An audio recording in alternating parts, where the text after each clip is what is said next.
feet down. Keep it down. It is down. What? Slap you. What?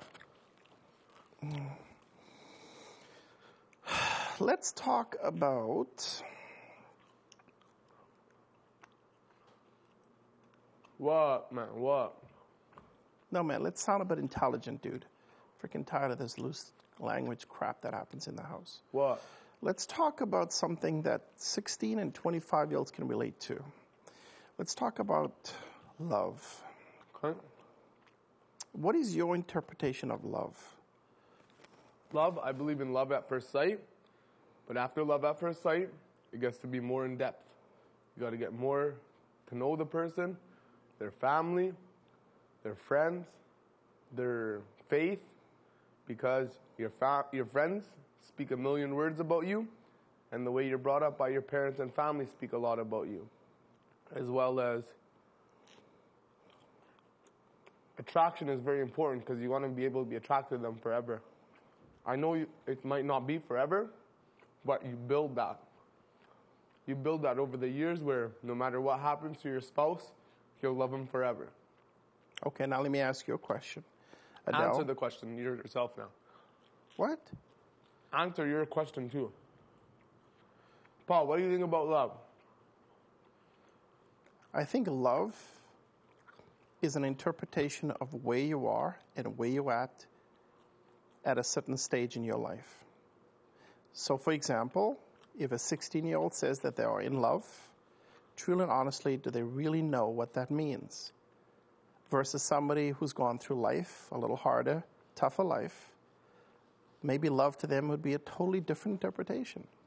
Right. If you grow up in a war-torn country and you've lost family members, loved ones, loving somebody means a lot more to you because you've lost loved ones versus somebody that's never lost anyone. So how do they know how true that connection really is? So love is only an interpretation based on your life experiences and where you're at. Now, let me ask you this question. Love at first sight, what does that really mean? Love at first sight, my definition of love at first sight is you're physically attracted to them, their characteristics you're attracted to, and you feel like you can be with this person forever. That's what I think love at first sight means in my perspective. See, to me, love so how they act, how they look, and that you can love them forever. See, to me, love at first sight is really about that connection, that human connection that you get when you first come into contact with somebody. I'll give you an example. Have you ever heard somebody speak to you and then you don't want them to stop? Have you ever had that feeling? Like their voice is so calming and soothing that you just don't want them to stop talking because you get that fuzzy feeling, like you just go into a trance. It's kind of like that. It's a chemical reaction that happens in your body with somebody that truly connects with you. But you have to know that reaction can be created. Did you know that? Say that again. Did you know that for me to get a connection with you, that connection can be created? Did you know that? You see, love at first sight means that you are creating a connection with somebody. Somebody feels an immediate attraction towards you. Do you understand what I'm saying? Mm-hmm. So I'll give you an example. Let's say, for example, I just met you for the very first time, right? Okay? Give an example, right? I'm meeting you for the first time. And your name is, female, Kathy, right? Right? Kathy, you're sitting there, and I'm walking up to you. Hi, Kathy. Hi, Paulina. How you doing? Good. Don't touch me. Whatever, dude. I have to touch you in order to show you. What did I just do? I shook your hand, right? Yeah. Good. Let me shake your hand again. No. One more time, please. No. Please. Hi, Kathy. Nice to meet you. Mm-hmm. What was different about that? You tried to be a little sexual pig. See how I closed that connection there? Yeah, you're trying to be sexual. Mm-hmm. I'm not being sexual. Of course you are. You're I'm trying to connect with you. No! Listen. It's not being connection. It's called being flirty. Okay, what is flirty? It means you're trying to get in her underwear. You little pervert. You're a funny guy. Okay, the next thing is, right?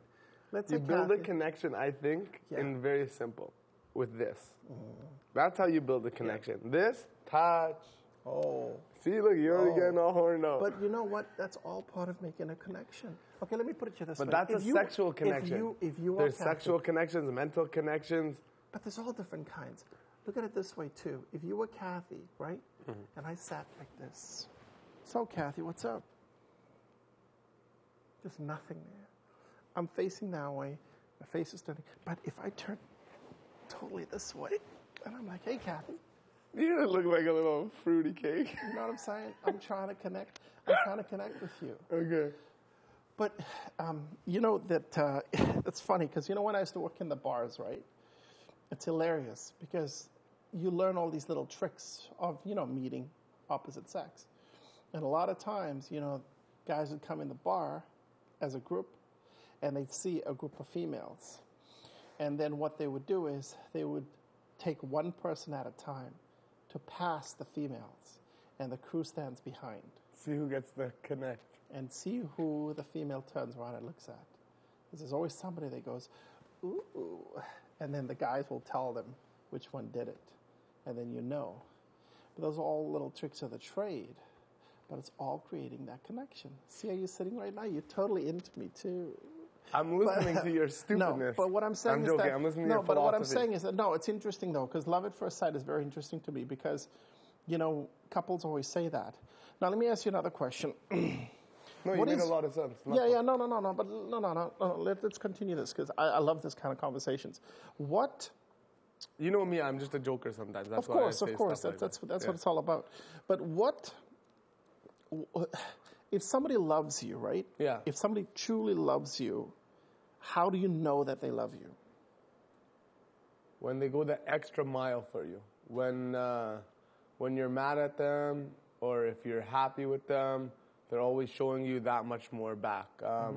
When no one's there for them, you're there for them. When everyone's there for them, you're still there for them. Every single thing revolves around that person. Not like everything, like your whole night, wake up, whatever. But meaningful, a lot of meaningful stuff.